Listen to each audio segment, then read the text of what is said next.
Mixing with Mike plugin of the week comes from PSP, the Lexicon PSP42 version 2. So, of course, they've had the PSP42 out for a while. They came out with version 2, added some features. So let's take a look at it. The PCM42 from Lexicon is a classic delay device that was released in 1982.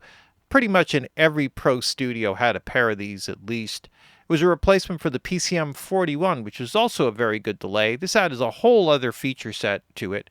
It's interesting if you actually do a little bit of research on it, it was partly designed for use in live performances, because what you could do through a series of foot pedals and stuff was actually capture samples. So you could actually pay a rhythm into it, have it grab onto that, and it would just infinitely loop it around just by hitting a simple repeat button. And then you could layer stuff within it, kind of get all of that to kind of go through, build something out and perform over it.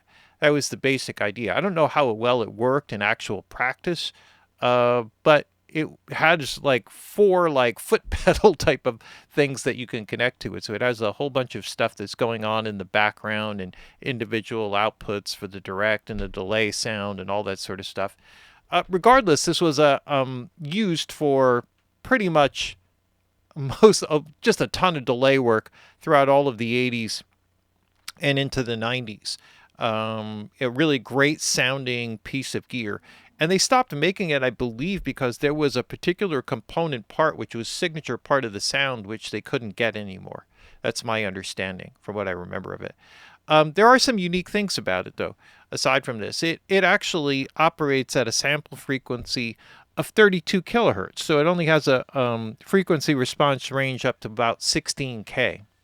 And there were different options with it. So at its maximum with memory, which was very expensive at the time, especially going back to the 70s and early 80s, you could get it up to 4.8 seconds. So that was pretty long delay time. And what PSP has done here is they extended it up to like 28 seconds. So you get, obviously, with digital, you have a lot more that you could do. So they expanded on that. So this is actually one, they've dialed in the sound a lot better. They've added in a whole bunch of extra features that are in here, what they call extensions. So you can add those in and we'll kind of go through it quickly. So basically what you have is the delay time here. It operates in 1 of 2 modes. If you operate it in click mode, and is there a way to hide hints? Yes, there we go. If you operate it in click mode, then what it does is it allows you to just set it, we see here, half note triplet and all that sort of stuff. If you click on the display here, you can just basically set it that way to 8th note. There's like a little thing like right in between here. If you shift click on it, then you can get a whole bunch of other things. Like who doesn't want 7/64ths or 5/48ths? All the options are in there.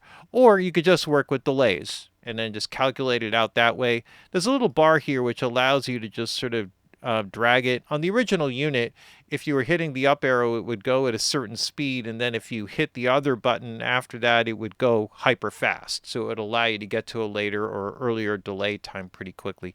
And they just kind of made it so it's attached right here, which is great. Just simple. Now, all right, so that's the basic delay thing, and those 2 modes end up being important. And the way that the delay kind of works is that the buffer that actually controls it has a sample rate, right? So it has a clock and all of that sort of stuff. When you change the delay time from 1 times to 2 times, it'll multiply this, but it will half the sampling frequency. So what you end up with, because you got a limited amount of memory in it, basically what you're doing is you're giving it half the quality. So all of a sudden it maxes out at like 6K instead of 16K. I think it would be 8K, but it says 6K. So unless there was a typo, 8K would make sense. But there, and then there's also another one, a manual control here, which allows you to do it. And this also shifts the sample rate plus minus of the buffer just as a way of adapting to time. And so you get a different characteristic sound. So you could actually go to a half speed type of thing. It would give you a different characteristic tone, and then you could type in the delay time that you wanted from there. So there's things here there's lots of subtlety built into it in terms of the way that you work with it. So if you work 2 times, you will get a little bit more of a filtered lo-fi sound, and then you can work on top of that to, to sort of create, the effect, for the delay sound that you want. Now, in addition to this is an output mix. I'm just going to leave it at 50-50 right now. So just threw it on a vocal track here so we could just hear it straight out and just sort of hear some delays and just kind of go through some of the basic features. In the basic thing, input and output gain control. So now there's a component part of this, which is, and this kind of gets to the processing point, in that there's a saturation pre-A to D conversion that's part of the original unit. When you're in full mode here, what happens is you get that. You get the A to D conversion, so what that sounds like. And then you get the D to A conversion on the output. So you get all of that. There's a couple things that are attached to this. So the sensitivity, if you go -10 versus +4, which would be, an input gain option, right? Which would be, like tip sleeve versus tip ring sleeve. That would be like, one basic way to look at, but it basically what we're getting to is line level versus, I guess, consumer level, semi-pro level, whatever, unbalanced input. This will actually give you more saturation at -10 if you're feeding a line level signal into it. So you get a different sound characteristic here as well. If you hit the limbs, you only get the limiter, but not the A to D converter. So that's the other option. The legacy is whatever way they had it set up in V1. So this is like you get the pre-A to D. Yeah, okay, so it's basically got the soft saturation and the what it says, pre-A to D. Okay, the soft saturation, right? So you're getting what it was in the V1. Full is giving you everything. And limbs is just giving you the input saturation, but nothing else. Clean is just clean delay, so you're not getting any coloration whatsoever. So you have options there. You can also, with the reference, you can also crank that up to get more or less saturation. It's basically kind of simultaneously lowering the output while you raise the input, or vice versa. And then so you have some options there with all of that. There's a high cut frequency. So the high cut, when you use the high cut switch here, will cut the feedback high frequency. So this would be a very common thing. It's fixed at 6K, so you see it here, but you can actually change it here with this high cut filter, so that gives you an additional feature here. Otherwise, the feedback control works as you would expect any feedback control to work. You can invert the phase of the feedback. This kind of gets to be more of a thing, or the delay phase invert, when you're using more like chorus flange phase effects, where you're using super short delay times and then modulating it, then that will change the sound. There's a bypass for everything. The repeat will grab on based on the window here of delay time that you have, or if you're in the click mode and you select 8th note, it'll grab an 8th note of stuff based on the clock timing. And when you hit the repeat, it'll grab that and it will just loop it over and over again. Okay, so that's just one thing that you could do, and I'll just show you a quick example of that. But, just for grabbing onto a repeat for some other kind of special effect or something like that, and then you can do something else with it, saturate it and mangle it afterwards if you just wanted to create some other creative other effect. Then there's a way that you deal with the buffer. This is like forward, this would act like normal. Backward be the both things, but going through the buffer is backwards. This is, again, these are features that are not part of the original. Reverse, there's like a record and a playback process, right? An input and an output through the buffer stage. This reverses them, so as one goes in the forward direction but plays in the back direction, so this would sort of give you like a reverse delay based on the buffer size. So if it's 312, then it will give you the last 312 will record in forward, but it will play back backward for that 312 segment. I'm not sure what difference between forward and backward is, but okay, whatever, we'll take it. Maybe there's some subtle, obviously there's a subtle difference, otherwise it wouldn't matter. And bounce kind of goes back and forth between the two, so it will go back between reverse and forward, reverse and forward. That's the basic idea. Well, it's actually it ends up always being reverse, but it ends up being that it keeps switching directions. Apparently, there's something different about going into the buffer forward versus backward. This is going to go on forever. The modulation section is really cool, so we'll get into that. Now, normally you have a rate. You could set it to sync, which will take the cap off there. And then you will see values there that are, quarter notes, dotted eighth notes, etc. So you could set musical values for the actual rate that it modulates. The modulation will work off of an envelope, right? So you could work off just the envelope of the signal. The incoming gain of the signal will affect the modulation. You can make it pure sine wave or anything in between. So this will do a combination of sine wave and affected also by the envelope to varying percentage. And you go square wave. Same thing. So this would be only square wave, and this would be becoming more towards the envelope. So you got the modulation there, your depth here, right? So if you don't want any depth whatsoever, then you just leave that there. Otherwise, it'll move around, and then the rate will be how fast that kind of moves around, right? So you'll actually see the depth and everything change according to the rate. So there's that. There's a phase. Oh, I guess you can shift the phase of the delay over here between, instead of just having it be 180, it will give you variations of that. And if you're sick of all this stuff, you can hide it. There's also an internal sidechain, but you can actually key an external sidechain and any percentage of both in between.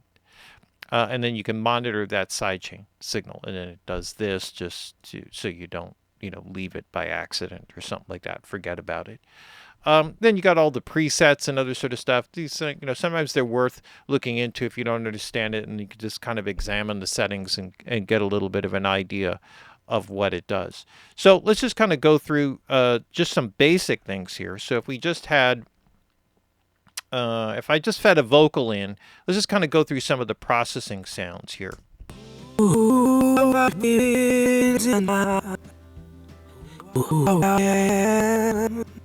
Uh-oh. Oh, it's in reverse. Been walking this road where no one's dead. Been wrecking homes, breaking hearts without A very subtle difference between the two. So right now I have it all wet, so we're not hearing the dry signal. So that's why you're not hearing a delay. And here.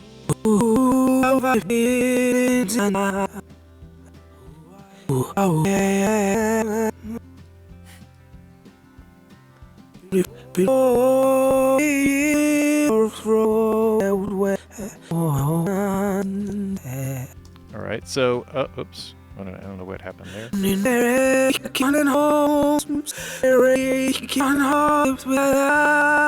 Okay, so obviously you can get into some whatever weird effects with it just to kind of show you what that. So let's just kind of keep it in the forward mode. Now, here we have the processing, right? So we can... Who I've been is not who I am. Been walking this road where no one's dead. So you could hear the limiter kind of kick in. I think the limbs replaces the saturation that they have with like an opto saturation. I believe that was the other thing, right? Who I've been is not who I am. So this will drive more input level. Been walking this road where no one's dead. And that's kind of part of the analog warmth aspect of the sound. All right, so that's the basics of that. So these are just kind of subtle additions on top of that, ways to shape what's going on here. So let's show a couple of other things here. Let me go back here to the output control, and let's just do like a normal feedback thing here. Who I've been is not who I am. Let's go quarter note. Been walking this road where no one's there. Been wrecking homes, breaking hearts without a care. Left a trail of tears, lived in fear, and now you're scared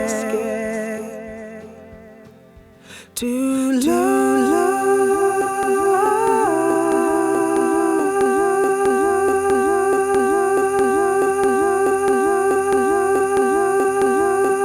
So that would be the infinite repeat thing where you would grab onto it, and if you grab onto it at the right place, you can grab any kind of sample in there. It will just sort of repeat endlessly, right? So that's sort of the infinite delay thing that will just sort of, but it kind of grabs that same sample. It's not going to degrade.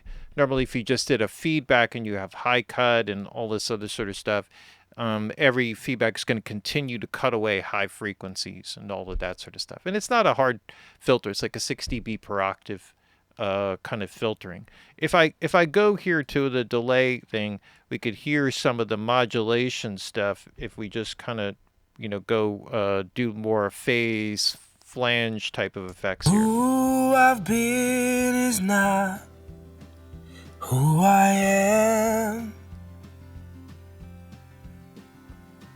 Been walking this road where no one's dead. Been wrecking homes, breaking hearts without a care. Left a trail of tears, lived in fear, and now you're scared.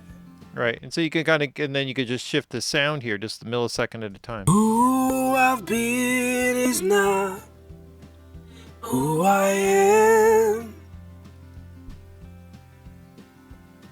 Been walking this road where no one's dead.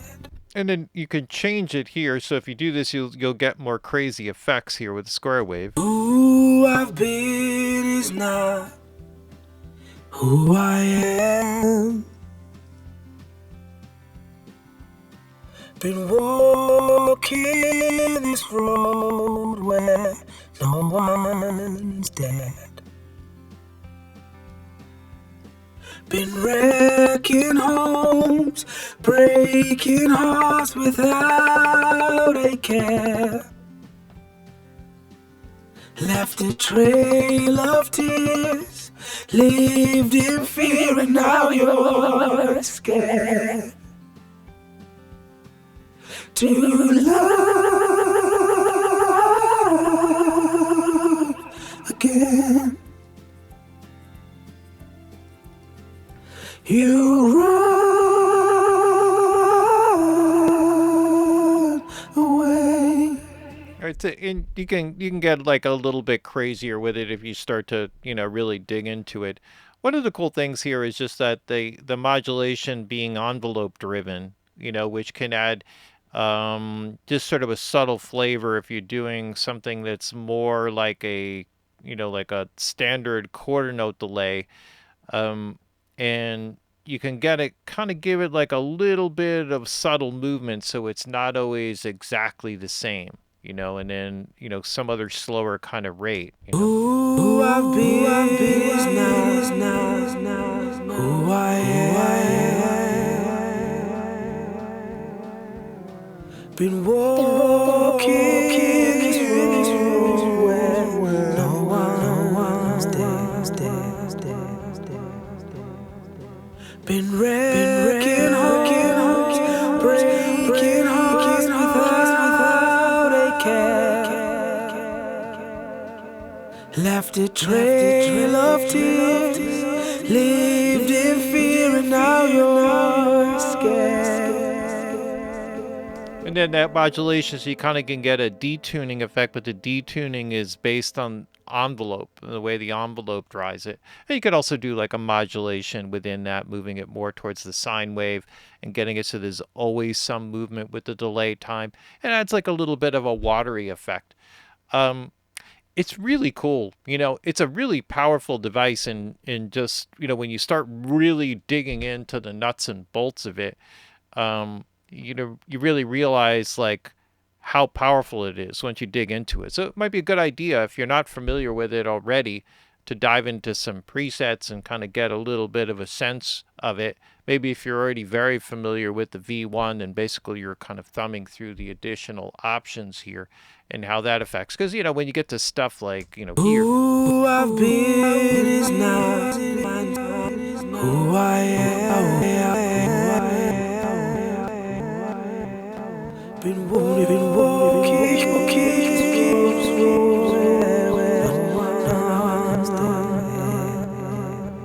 You can sort of create some fun, like other weird effects like this as well with some of the directional stuff. So there's a lot of cool tools, a lot of cool creative tools to play with to create something that's unique. And it is a very unique device in terms of the way that it's designed. There's nothing else like it. There are normal delays, and there are things we can do, modulation and all that sort of stuff. But just there are some tools within this that are very cool, and give you a lot of creative possibility. So there, a good update, really cool one. Easy to forget about this.